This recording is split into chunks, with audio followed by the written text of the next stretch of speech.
ನಮಸ್ಕಾರ. Curious minds Kannada YouTube ಚಾನಲ್ಗೆ ಸ್ವಾಗತ. ಇಂದಿನ ವಿಡಿಯೋದಲ್ಲಿ ನಾವು 7ನೇ ತರಗತಿಯ ವಿಜ್ಞಾನ ವಿಷಯದ 4ನೇ ಅಧ್ಯಾಯ ಉಷ್ಣ ಪಾಠದ ಅಭ್ಯಾಸ ಪ್ರಶ್ನೋತ್ತರಗಳನ್ನು ನೋಡೋಣ. ಅಭ್ಯಾಸಗಳು. ಮೊದಲನೇ ಪ್ರಶ್ನೆ, ಪ್ರಯೋಗಶಾಲಾ ತಾಪಮಾಪಕ ಮತ್ತು ವೈದ್ಯಕೀಯ ತಾಪಮಾಪಕಗಳ ನಡುವಣ ಹೋಲಿಕೆ ಮತ್ತು ವ್ಯತ್ಯಾಸಗಳನ್ನು ತಿಳಿಸಿ. ಹೋಲಿಕೆಗಳನ್ನ ನಾವು ಮೊದಲು ನೋಡೋಣ. 2 ಉದ್ದವಾದ ಗಾಜಿನ ನಳಿಕೆಯಿಂದ ಮಾಡಲ್ಪಟ್ಟಿವೆ. 2 ಪಾದರಸದ ಬುರುಡೆಯನ್ನು ಹೊಂದಿವೆ. ವ್ಯತ್ಯಾಸಗಳು. ಪ್ರಯೋಗಶಾಲಾ ತಾಪಮಾಪಕ ವಸ್ತುಗಳ ತಾಪವನ್ನು ಅಳೆಯಲು ಬಳಸುತ್ತಾರೆ. ವೈದ್ಯಕೀಯ ತಾಪಮಾಪಕ ಮಾನವನ ದೇಹದ ತಾಪವನ್ನು ಅಳೆಯಲು ಮಾತ್ರ ಬಳಸುತ್ತಾರೆ. ಪ್ರಯೋಗಶಾಲಾ ತಾಪಮಾಪಕ ತಾಪದ ವ್ಯಾಪ್ತಿ 10 ಡಿಗ್ರಿ ಸೆಲ್ಸಿಯಸ್ನಿಂದ 110 ಡಿಗ್ರಿ ಸೆಲ್ಸಿಯಸ್. ಆದರೆ ವೈದ್ಯಕೀಯ ತಾಪಮಾಪಕ ತಾಪದ ವ್ಯಾಪ್ತಿ 35 ಡಿಗ್ರಿ ಸೆಲ್ಸಿಯಸ್ನಿಂದ 42 ಡಿಗ್ರಿ ಸೆಲ್ಸಿಯಸ್. ಎರಡನೇ ಪ್ರಶ್ನೆ, ಉಷ್ಣವಾಹಕಗಳು ಮತ್ತು ಅವಾಹಕಗಳಿಗೆ ತಲಾ 2 ಉದಾಹರಣೆ ನೀಡಿ. ಉತ್ತರ: ಉಷ್ಣವಾಹಕಗಳು ತಾಮ್ರ, ಕಬ್ಬಿಣ. ಅವಾಹಕಗಳು ಮರ, ಪ್ಲಾಸ್ಟಿಕ್. ಮೂರನೇ ಪ್ರಶ್ನೆ, ಬಿಟ್ಟ ಸ್ಥಳಗಳನ್ನು ತುಂಬಿ. ಎ. ವಸ್ತುವಿನ ಉಷ್ಣತೆಯ ಮಟ್ಟವನ್ನು ನಿರ್ಧರಿಸುವುದು ಅದರ ಡ್ಯಾಶ್ ತಾಪ. ಬಿ. ಕುದಿಯುವ ನೀರಿನ ತಾಪವನ್ನು ಡ್ಯಾಶ್ ತಾಪಮಾಪಕದಿಂದ ಅಳೆಯಲು ಸಾಧ್ಯವಿಲ್ಲ, ವೈದ್ಯಕೀಯ. ಸಿ. ತಾಪವನ್ನು ಡಿಗ್ರಿ ಡ್ಯಾಶ್ನಿಂದ ಅಳೆಯುವರು, ಸೆಲ್ಸಿಯಸ್. ಡಿ. ಉಷ್ಣವು ಪ್ರಸಾರವಾಗಲು ಯಾವುದೇ ಮಾಧ್ಯಮದ ಅಗತ್ಯವಿಲ್ಲದ ವಿಧಾನ, ವಿಕಿರಣ. ಇ. ಬಿಸಿ ಹಾಲಿನ ಲೋಟದಲ್ಲಿ ಅದ್ದಿದ ಒಂದು ತಣ್ಣನೆಯ ಸ್ಟೀಲ್ ಚಮಚ ತನ್ನ ಇನ್ನೊಂದು ತುದಿಗೆ ಉಷ್ಣ ಪ್ರಸಾರ ಮಾಡುವ ವಿಧಾನ, ವಹನ. ಎಫ್. ತಿಳಿಯಾದ ಬಣ್ಣದ ಬಟ್ಟೆಗಳಿಗಿಂತ ಹೆಚ್ಚು ಉಷ್ಣವನ್ನು ಹೀರುವ ಬಟ್ಟೆಗಳು ಡ್ಯಾಶ್ ಬಣ್ಣದ್ದಾಗಿರುತ್ತವೆ, ದಟ್ಟವಾದ. ನಾಲ್ಕನೇ ಪ್ರಶ್ನೆ, ಈ ಕೆಳಗಿನವುಗಳನ್ನು ಹೊಂದಿಸಿ.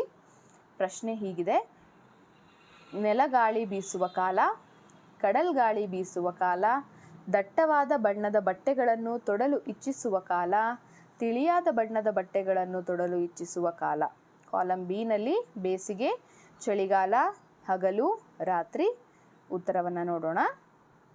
ನೆಲಗಾಳಿ ಬೀಸುವ ಕಾಲ ರಾತ್ರಿ, ಕಡಲ್ಗಾಳಿ ಬೀಸುವ ಕಾಲ ಹಗಲು, ದಟ್ಟವಾದ ಬಣ್ಣದ ಬಟ್ಟೆಗಳನ್ನು ತೊಡಲು ಇಚ್ಛಿಸುವ ಕಾಲ ಚಳಿಗಾಲ, ತಿಳಿಯಾದ ಬಣ್ಣದ ಬಟ್ಟೆಗಳನ್ನು ತೊಡಲು ಇಚ್ಛಿಸುವ ಕಾಲ ಬೇಸಿಗೆ.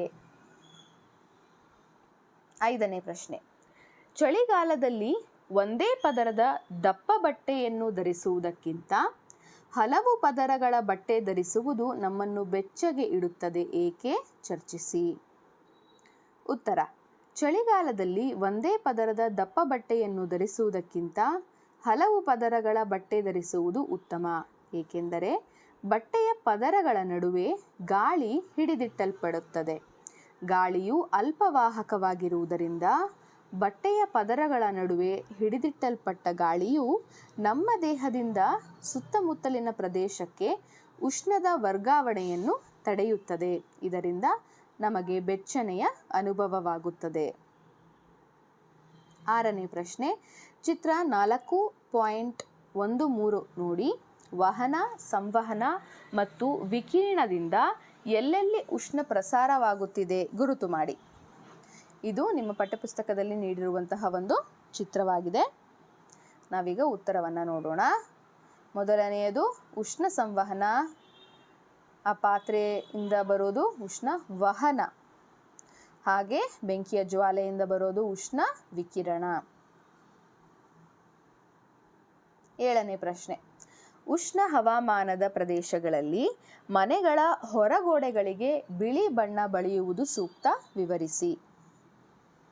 ಉತ್ತರ: ಉಷ್ಣ ಹವಾಮಾನದ ಪ್ರದೇಶಗಳಲ್ಲಿ ಮನೆಗಳ ಹೊರಗೋಡೆಗಳಿಗೆ ಬಿಳಿ ಬಣ್ಣ ಬಳಿಯುವುದು ಸೂಕ್ತ, ಏಕೆಂದರೆ ಬಿಳಿ ಬಣ್ಣವು ತನ್ನ ಮೇಲೆ ಬಿದ್ದ ಬಹುಪಾಲು ಉಷ್ಣವನ್ನು ಹೀರಿಕೊಳ್ಳದೆ ಪ್ರತಿಫಲಿಸುತ್ತದೆ. ಇದರಿಂದ ಹೊರಗೋಡೆ ಹೆಚ್ಚು ಬಿಸಿಯಾಗುವುದಿಲ್ಲ. ಇದರಿಂದ ಮನೆಯ ಒಳಗಿನ ಉಷ್ಣಾಂಶವನ್ನು ಹತೋಟಿಯಲ್ಲಿಡಬಹುದು. 8ನೇ ಪ್ರಶ್ನೆ, 30 ಡಿಗ್ರಿ ಸೆಲ್ಸಿಯಸ್ನ 1 ಲೀಟರ್ ನೀರನ್ನು 50 ಡಿಗ್ರಿನ 1 ಲೀಟರ್ ನೀರಿನೊಂದಿಗೆ ಬೆರೆಸಿದರೆ ಈ ಸಂದರ್ಭದಲ್ಲಿ ಮಿಶ್ರಣದ ತಾಪ ಎಷ್ಟಿರುತ್ತದೆ? Option A 80 degree Celsius, B 50 degree ಸೆಲ್ಸಿಯಸ್ಗಿಂತ ಹೆಚ್ಚು, 80 ಡಿಗ್ರಿ ಸೆಲ್ಸಿಯಸ್ಗಿಂತ ಕಮ್ಮಿ, C 20 degree Celsius, D 30 degree ಸೆಲ್ಸಿಯಸ್ನಿಂದ 50 ಡಿಗ್ರಿ ಸೆಲ್ಸಿಯಸ್ ನಡುವೆ. ಸರಿಯಾದ ಉತ್ತರ ಆಪ್ಷನ್ ಡಿ 30 ಡಿಗ್ರಿ ಸೆಲ್ಸಿಯಸ್ನಿಂದ 50 ಡಿಗ್ರಿ ಸೆಲ್ಸಿಯಸ್ ನಡುವೆ. 9ನೇ ಪ್ರಶ್ನೆ, 40 ಡಿಗ್ರಿ ಸೆಲ್ಸಿಯಸ್ನ 1 ಕಬ್ಬಿಣದ ತುಂಡನ್ನು 40 ಡಿಗ್ರಿ ಸೆಲ್ಸಿಯಸ್ ನೀರಿರುವ ಪಾತ್ರೆಗೆ ಹಾಕಿದರೆ ಉಷ್ಣವು ಆಪ್ಷನ್ ಎ ಕಬ್ಬಿಣದ ಗುಂಡಿನಿಂದ ನೀರಿಗೆ ಹರಿಯುತ್ತದೆ, ಆಪ್ಷನ್ ಬಿ ಕಬ್ಬಿಣದ ಗುಂಡಿನಿಂದ ನೀರಿಗಾಗಲಿ ಅಥವಾ ನೀರಿನಿಂದ ಕಬ್ಬಿಣದ ಗುಂಡಿಗಾಗಲಿ ಹರಿಯುವುದಿಲ್ಲ, ಸಿ ನೀರಿನಿಂದ ಕಬ್ಬಿಣದ ಗುಂಡಿಗೆ ಹರಿಯುತ್ತದೆ, ಡಿ ಎರಡರ ತಾಪವು ಹೆಚ್ಚಾಗುತ್ತದೆ. ಹಾಗಿದ್ರೆ ಸರಿಯಾದ ಉತ್ತರ ಆಪ್ಷನ್ ಬಿ ಕಬ್ಬಿಣದ ಗುಂಡಿನಿಂದ ನೀರಿಗಾಗಲಿ ಅಥವಾ ನೀರಿನಿಂದ ಕಬ್ಬಿಣದ ಗುಂಡಿಗಾಗಲಿ ಹರಿಯುವುದಿಲ್ಲ. 10ನೇ ಪ್ರಶ್ನೆ, ಮರದ ಚಮಚವನ್ನು 1 ಕಪ್ ಐಸ್ ಕ್ರೀಮ್ನಲ್ಲಿ ಅದ್ದಿದಾಗ ಅದರ ಇನ್ನೊಂದು ತುದಿ ಎ ವಹನ ಕ್ರಿಯೆಯಿಂದ ತಣ್ಣಗಾಗುತ್ತದೆ, ಬಿ ಸಂವಹನ ಕ್ರಿಯೆಯಿಂದ ತಣ್ಣಗಾಗುತ್ತದೆ, ಸಿ ವಿಕಿರಣ ಕ್ರಿಯೆಯಿಂದ ತಣ್ಣಗಾಗುತ್ತದೆ, ಡಿ ತಣ್ಣಗಾಗುವುದಿಲ್ಲ. ಸರಿಯಾದ ಉತ್ತರ ಆಪ್ಷನ್ ಡಿ ತಣ್ಣಗಾಗುವುದಿಲ್ಲ.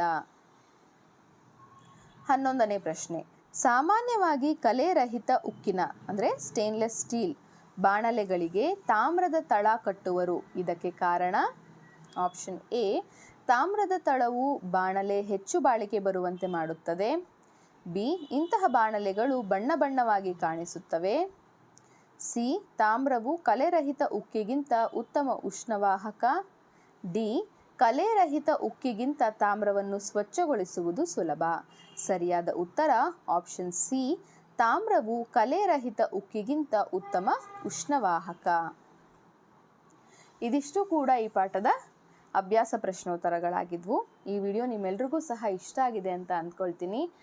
ಇಷ್ಟ ಆಗಿದ್ದರೆ ಲೈಕ್ ಮಾಡಿ, ಶೇರ್ ಮಾಡಿ. ಇನ್ನೂ ಹೆಚ್ಚು ಇದೇ ತರಹದ ವಿಡಿಯೋಗಳನ್ನ ನೀವು ನೋಡಬೇಕು ಅಂತ ಇಷ್ಟಪಟ್ಟಲ್ಲಿ ನಮ್ಮ ಚಾನಲ್ನ ಸಬ್ಸ್ಕ್ರೈಬ್ ಮಾಡ್ಕೊಳ್ಳೋದನ್ನ ಮರಿಬೇಡಿ. ಧನ್ಯವಾದಗಳು.